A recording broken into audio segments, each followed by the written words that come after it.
boom, yes, the boys. Got my orange water, got a nice little lovely sunset over there, feeling good. So, today, I was thinking, because I'm doing a bit of a reflection on my old money, and I was just kind of pondering about the budgeting side of things when you're travelling. And I think that, personally, I'd massively underestimated the whole budgeting side of things and how important it was. And I've spent a lot more than I probably should have when I was travelling. So, I thought that I'd make a little video and kind of maybe discuss some of the things that I've realised, a couple of tips and tricks and shit like that. So I think that the first thing, right, whatever your budget is going to be in your head, double it. Because whatever you think you're going to spend more. So, I had a budget of about £1,000 a week. I mean, £1,000 a week. Fucking hell, £1,000 a week could do you a lot. So, £1,000 a month is what I was set at, which is about £30 a day. Now, it is entirely possible to do it on that sort of a budget. However, you're going to be raw dogging the backpacker life on £30 a night, which roughly works out about what, $40, $45, something like that. And what you've got to remember sometimes is when you're budgeting, you're going to have to accommodate not only what you're going to spend, like generally day to day, you're also got to factor in your accommodation, time of year, and accommodation and activities as well, because things are going to be a lot more expensive than you probably initially expect. Because when you're at home, you do spend a lot of time not doing much, or maybe like you come home from work, you chill, watch telly, whatever. But you've got a lot of free time when you're out here, so you're going to have to fill that time. Now, there are a couple of different ways you can do it, and this is probably my point too. You've got to seriously consider what sort of a trip that it is that you're looking to have. And what I mean by that is, if you're going to come out and you're going to kind of do the raw dog backpacker lifestyle, cool, but you're going to have to stick to that if that's what you're budgeted for. And if you want to go out and do the party lifestyle, that's also okay. But you're going to have to budget a lot more than you are going to for a backpacking holiday. Because of the time of year, I spent a lot of money when it came to the week running up to Christmas and the week running up to New Year's. And that's because I wasn't prepared. I hadn't booked anything in advance, I wasn't thinking ahead, and it left me a little bit vulnerable to changes of prices and stuff like that. So you have got to, when you're budgeting something, factor in things like public holidays, time of year, when is somebody going to want to come to the place that you're going to. Because if you're going to go to somewhere like Thailand during high season, and you're looking on Reddit or you're looking on Google at what your average spending price is, they might say it's £30 a day, and it might be in the middle of July. In the middle of December, you're going to need £100 a day, because things will change depending on your season. Things aren't the same as they are back home. We have consistent prices throughout the year. Theirs is very much fluctuating with the seasons.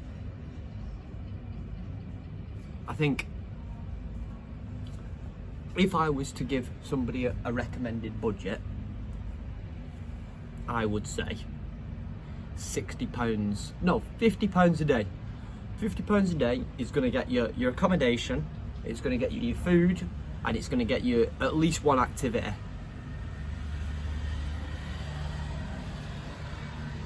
However, that being said, I think tip number 3 is going to be draw out money in as large of a quantity as you can, because you're going to get hit with service charges.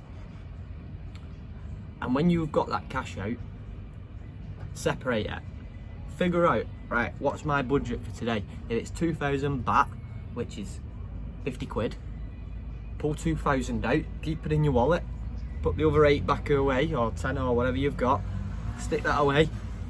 That 2,000, you're gonna have to book your accommodation for that, you're gonna have your activities for that, and you're gonna have to have your food from that. If you then spend 1,000 of your 2,000 in a day, don't do girl math and then go, oh, I've got 3,000 for tomorrow, because there's going to be another day where you might have to spend 70 quid. And then those little tenors that you're saving, and even though they don't seem significant, they are. Because over time, those tenors are going to accumulate into days and then weeks of activities and travel that you would have missed out on because you've not stuck to your budget. Just because you budgeted at 2,000 a day and you only spend 1,000 of that doesn't then mean that your budget turns to 3,000 for tomorrow. Your budget is 2,000, and keep that in your head, because that's what I did. I was switching around. I'd have money here, I'd be like, oh, I did not spend as much today, so I'm going to spend a bit more tomorrow. And then that very quickly ended up with me spending 3,000 every day, 4,000, whatever it was, because that becomes your new normal. And you've got to be very strict with yourself and disciplined, because when you've got 10 grand, 100 quid seems like nothing. When you've got a grand, 100 quid's a lot of money. And you've got to think, this trip, it's not just gonna last for today. You have got to be present in the moment, and you've got to live your life, and you've got to do all of those things. But you've also got to think ahead. And thinking ahead doesn't mean that you're constantly worrying about the future. It means that you've sat down, you've thought about what your next step is, and made a plan, and you're going to stick to that plan, and then be present in that plan. Do what you're doing and do it properly, but don't be oblivious to the future.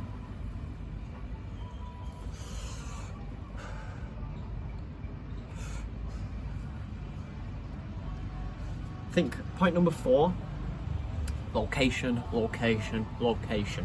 Best British television show from my childhood. You're going to have to make a decision, right, between which is more important to you. Convenience or cost. Places like Thailand, Vietnam, whatever, you can go and get yourself a bike for £5 a day.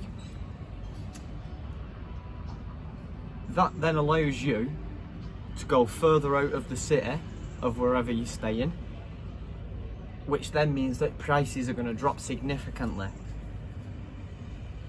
So you might get accommodation for £40 a night in the city, but if you go outside of the city, you might be looking at £10 a night accommodation. Therefore, it's more cost efficient for you to rent a bike and stay in the cheap hotel, which is the same quality hotel, it's just further inconvenient to get to, than for you to spend £40 a night, but it's more convenient. Now, you might decide, for you personally, you don't want to ride the bike. You want to go out in there and be in the middle of the thick of it and pay the extra money. But if that is the case, you're going to have to budget for that. You're going to have to factor these things in. And then I would say, my final point is, if you can, find somebody to travel with. Splitting costs is going to make everything 10 times easier. Don't know if you're a bit of a Casanova, but if you can find a girl to travel with, or multiple girls, like over time, maybe travel a week with one, a week with another, it's going to allow you to stay in hotels which would have been £40 a night, and it's going to cost you £20 a night. If you can meet a mate, a lad, and you're not that arsed, because you're going to have to sleep in dorms in the hostels anyway. So if you can get that down from an 8-man dorm to a 2-man dorm, and you've got a mate to be chilling and going around with, you've then got that extra layer of privacy. You can take girls back, you can do what you want for the same price of staying in the hostel. And that's such a good thing because it's going to open up so many more possibilities to you. That being said, don't sleep on hostels because fucking hell, they're a great time and they're very cheap and they're a really good way to kind of meet people on the cheap. And even that, I would say, you have to consider the fact of like your own person. You have to think, am I going to be able to deal with sleeping in an 8-man dorm? And if you're not, guess what you're going to have to do? Budget in an hotel rather than an hostel. Like I said, I think if you aim for around 50 quid a day, you're going to be pretty sweet in most Asian countries.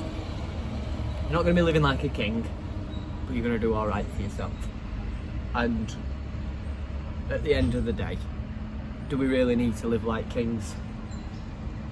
We're here to experience the culture. We're not here to pretend to be something we're not. You know what I mean? Boom! Professional. I'm a professional cameraman. Shouldn't be. Right. We've got our mill. Now millionaire. I wish. Give us some travel budgeting tips, Miller. You're the professional.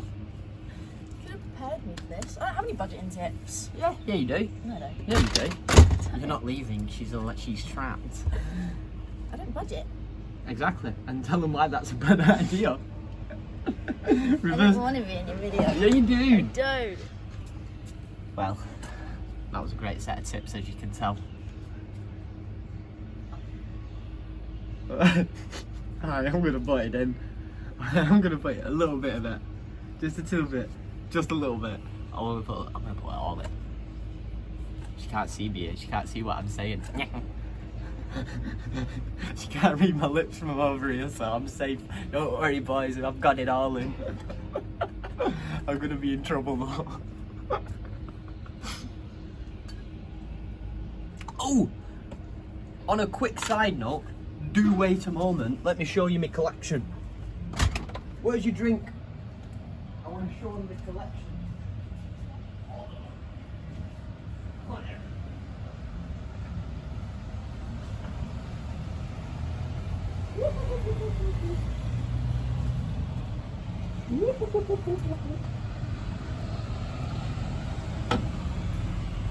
Yeah. Don't know if I'm going to do it or not, but we're going to have like a professional cameraman edit fucking whoosh here, right? As you can see in my professional review, we've got sparkling orange water, right? Honestly, I've seen so many drinks out here that I'd never have seen before. Millie decided to get kiwi because she's a weirdo and it tastes horrible. Look at this, little peach fucking soda water and that. And the most important thing in the world that I've not had for about fucking 6 weeks, and I was rattling because there's not a single one in Thailand and they're evil for it. Ha ha ha ha, the monster. I've been fiending for one for weeks, but I've got to drink water first because I'm in trouble for not drinking water for 3 weeks. I'm getting dehydrated. Also, you're going to end up spending a shit ton of money on tat like this, which looks really cute. Look at that little bloody bracelet with a bloody emerald, and it's not an emerald. Real pearls though, apparently. Real pearls for bloody 150,000 dongaroonies. You know what that is in. 150,000, what, 6 quid, something like that? Yes. 6 bloody quid for pearls. And do you know why that is? Because we're on Pearl Island. Yeah, oh, one final quick point and we'll just leave it on this.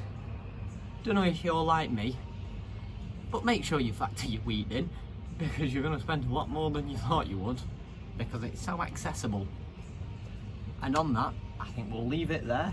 I'll go enjoy my drinks, you enjoy your evening, and I'll see you through a window.